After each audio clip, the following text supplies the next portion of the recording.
learning to climb with a Gri Gri or a tube style device. Now, both of these have benefits, especially when you're first learning how to climb. And I'm gonna walk through the two of them because there's no correct choice, there's just different choice. So we'll start out with the Gri Gri. This is considered an assisted braking device. With the Gri Gri, when you're belaying, it will usually automatically lock and pinch the rope and prevent the climber from falling, even if there's no hand on the brake strand. Now, the manufacturer, Petzl, and pretty much everyone say, keep a hand on the brake strand at all times, because there is very specific instances where things are laid out in a certain way, where this will roll without braking. So in general, to keep your hand on the brake strand because of those instances, and also because if you switch to using a tube style device, it's absolutely necessary that you have to have at least a hand on the brake strand. The other thing with the Gri Gri is that it is highly directional. So if you place the rope in here in the incorrect way and someone falls, so you can see it just doesn't pinch at all. So it just turns into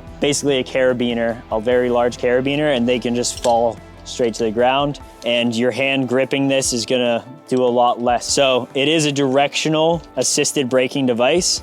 The main issue with learning and using the Gri Gri all the time is you become complacent. Once you switch over to the tube style device, which if you're going into mountaineering or some other more advanced types of climbing, you will often be using these tube style devices. In those circumstances, if you've built the habits around a Gri Gri, then you're gonna be more prone to complacency around belaying. So that's the main difference with the Gri Gri.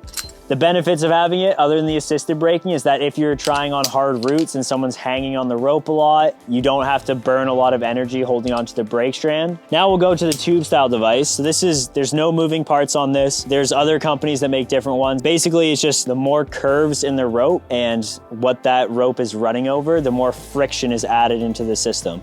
So this is essentially just a very strong hand that takes a lot of the weight off of your own hand, but it still requires your hand to be holding on to the brake strand. Otherwise, the rope just flies through this system. Benefits of the ATC, you will learn how important it is to have your hand on the brake strand, because just generally whoever is teaching you, if you're using an ATC, they're gonna be a lot more vigilant about your hand being on the brake strand, because the implications are immediate and high consequence for you releasing your hand off of this brake strand. You just take it a bit more seriously than with the Gri Gri in general. Also, if you move into more advanced climbing and you have to use one of these devices, you've already learned how to use it and you have the habits necessary to safely learn how to belay and climb using it. Also, if you just have this all the time, you're always ready to double rope rappel, which is the most common way to rappel off of ropes, so you don't have to add another piece of gear onto your rack. That's my kind of understanding of the benefits of learning with an ATC. Less complacent, you're more aware of what's going on in your system, and you're easier able to move upwards into the more advanced climbing without having to learn or adjust your skill set. So that would be the main difference of ATC to Gri Gri for learning. There's much more to learn about both of these devices in different scenarios. I just wanted to talk about maybe someone's out there learning how to belay